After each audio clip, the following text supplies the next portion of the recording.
So, dear Shambra, the resonance that's coming from within you, within all of you, it's so simple, so clear. What you are calling out for right now is exactly what you're getting of anything in your life.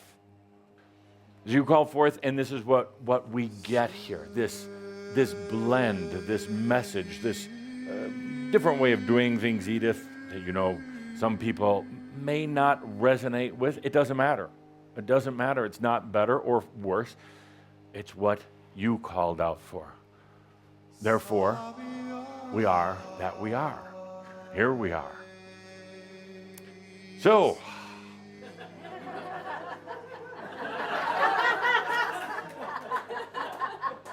outrageous. Yes.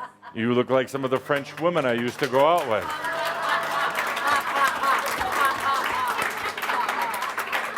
Or am I just noticing a slight resemblance to the horns on their heads? I don't know. But beautiful indeed. Beautiful. You can't punch the channeler.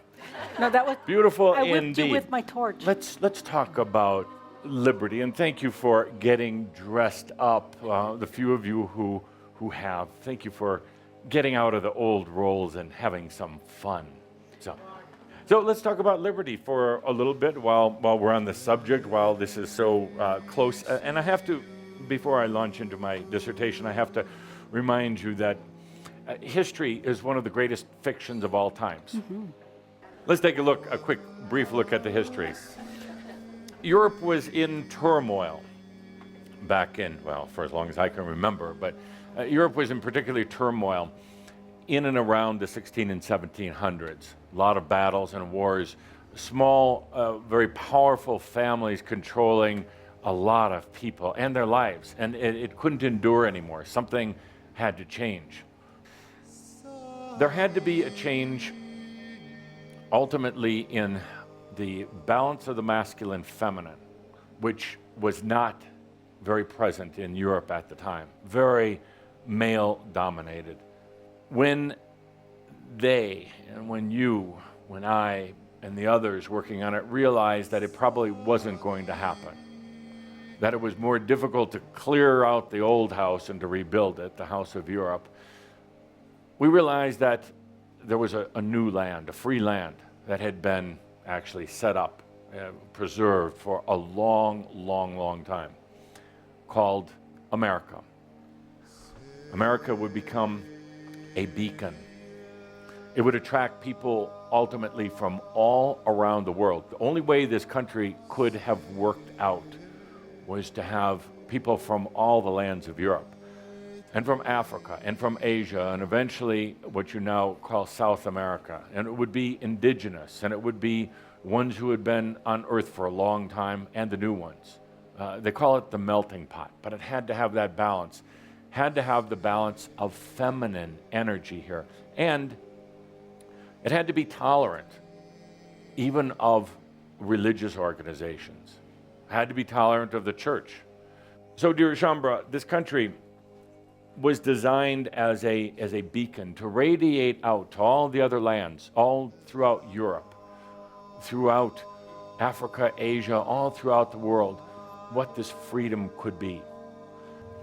We're now going to go back to Atlantis. We're going to go back there because Atlantis represented basically the second era of humanity. Lemuria first, Atlantis second.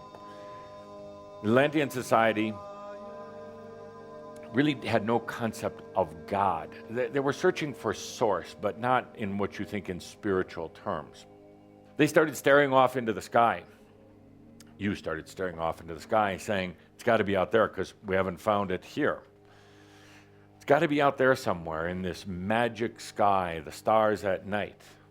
And they began to do actually a lot of interesting things. The original astronomy and astrologies came out of Atlantis. But as they were doing all this star searching, again, looking for source, and it was time, it was the evolution of that era, things started unwinding. Things started breaking down in Atlantis.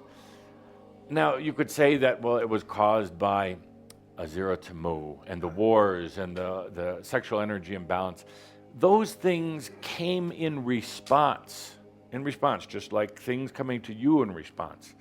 Those things came in response to the call from consciousness, the call from within for the next evolution, the next spiral, the next grand step.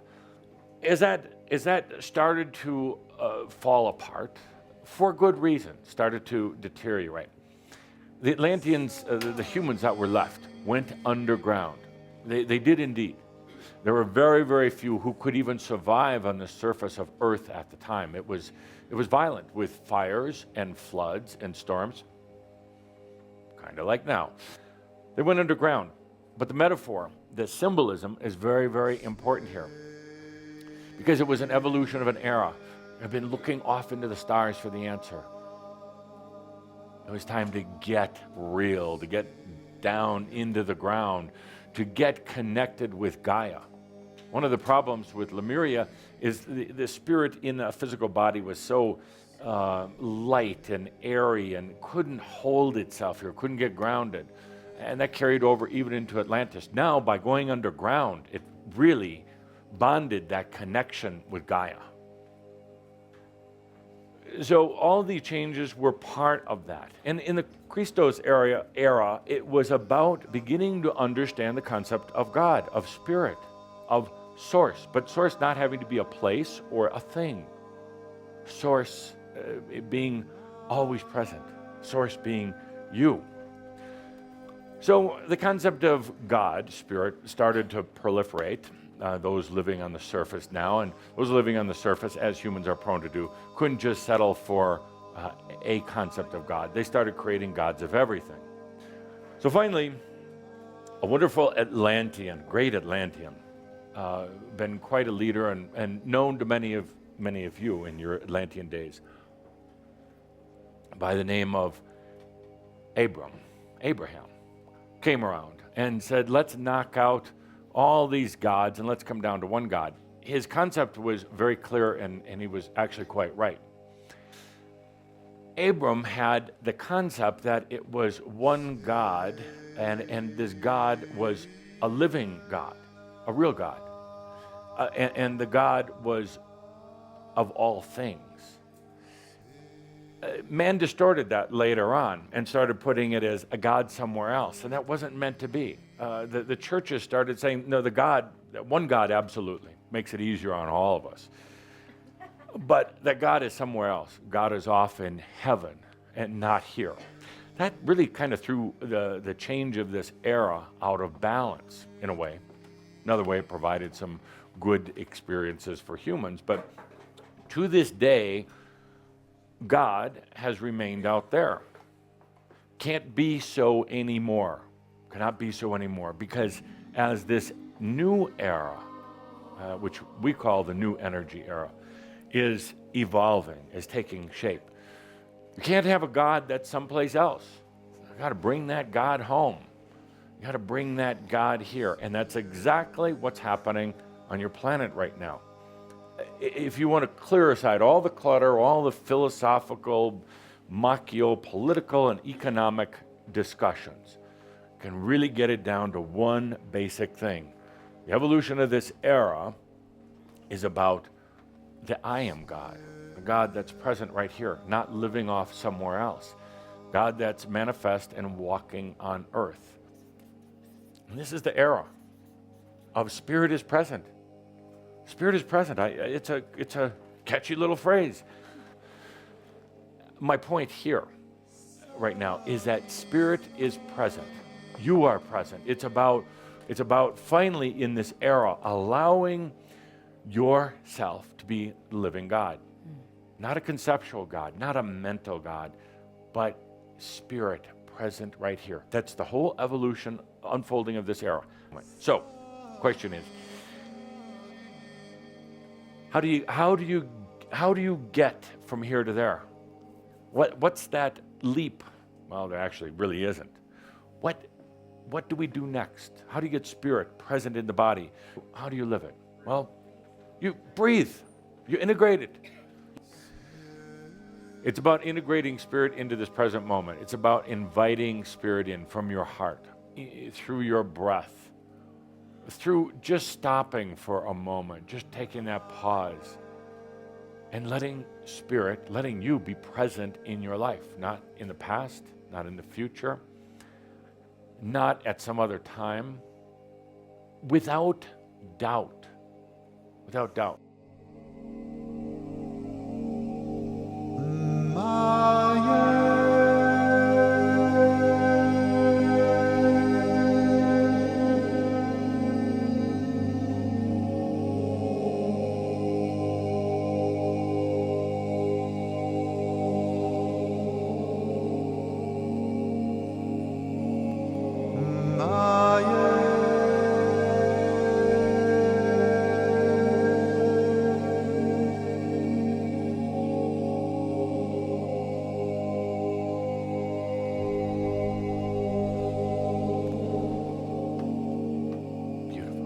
Magic moment.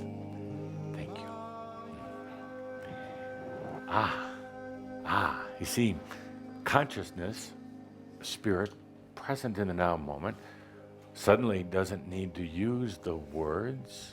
Consciousness starts responding directly to other consciousness, not even having to call forth any energy at the moment. It becomes a magical moment. You're not even trying to call in energy. You're not trying to do anything. Energy stays at bay temporarily, honoring and respecting the breath, the consciousness to consciousness. An amazing thing. That spirit present, where you don't need all the commotion, where you strip it down, where you get into clarity. Thank you, my dear.